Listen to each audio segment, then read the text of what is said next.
I really like the way Waldorf approaches the developmental stage of the child and really looks to where the child is at and how they best learn.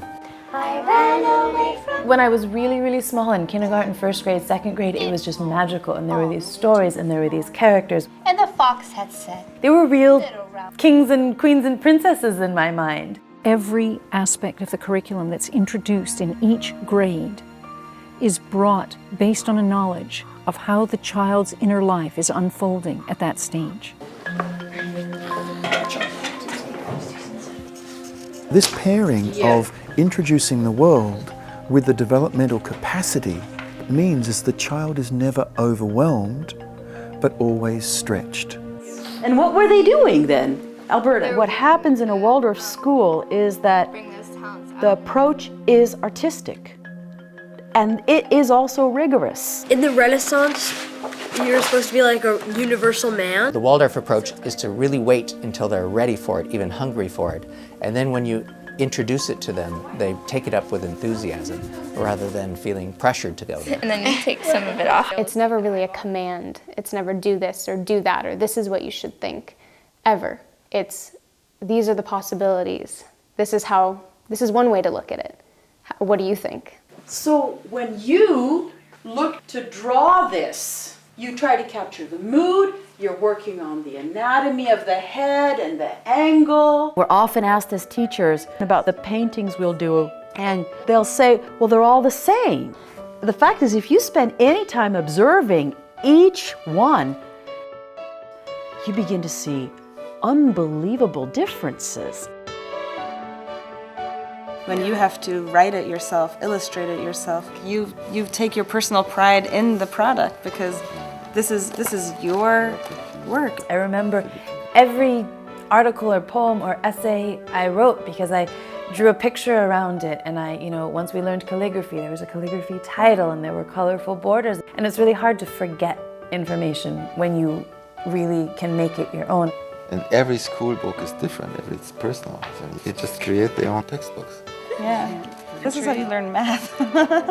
It instills in you a little obsession with beauty. I mean, everything needs to be aesthetic, and with that just comes a lot of pride in your work too. You see, they can draw beautifully, their writing skills, their science skills, their botanical drawing skills, math and the physics and so on, plus the basketball, the volleyball, the social activism and all that kind of thing. It was like cross-training. Because I was exposed to art at such an early age, and bringing that to a technical field like engineering really set me apart to come up with new ideas and to communicate those ideas.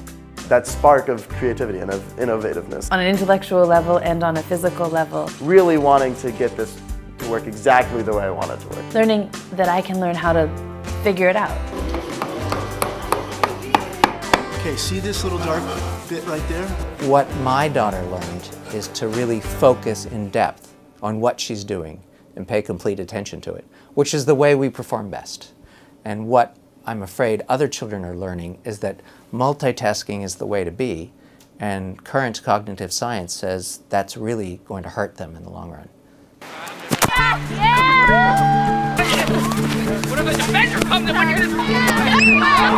As a father with a son here, I mean, I want him to develop, his physical abilities. It's a very important part of the middle school curriculum. We like to win as much as anybody else.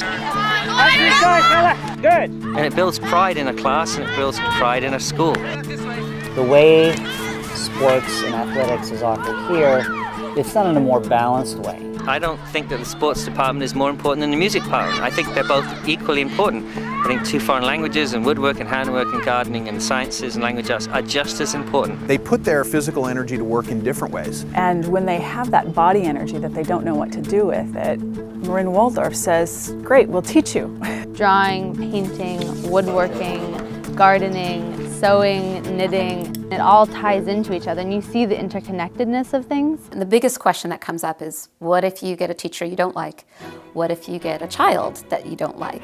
You can't just not like your teacher and sort of sit in the back and get away with it. You have to work through things. There wasn't like, oh, those cool kids, or you're not cool so you can't be friends, or ostracizing a girl for her looks. Being able to look people in the eye and say, I disagree with you, but that doesn't mean we're enemies. That doesn't mean we hate each other. We're often asked as teachers, are you preparing them for the real world? Are they going to be able to get into this high school, that high school, this university? And I think we're selling ourselves short if that's all we're looking for. Because my answer would be yes, and more. People who can also think outside the box, people who can create new forms. That first semester in high school was a time of having to adapt to a really different kind of learning, but I had learned how to learn really well. Yes. They come to high school with a good sense of themselves, and I know they also know how to be in relationship with adults. And they are prepared, I think, as thinkers and writers in ways that many other students aren't. They don't just do the status quo, they'll go one step beyond, and there's too many kids that have the same test scores. We want to see students that kind of pop off the page. I took my creativity and my initiative that I used as a child and said, I see something that could be created, and I'm going to use my imagination to picture a better world of something that we could create here in Shanghai. It's not just on the level of development of the intellect, but it is this whole human being, this physical, intellectual, emotional, and spiritual component. For me, it was the most tremendous gift that my parents gave me.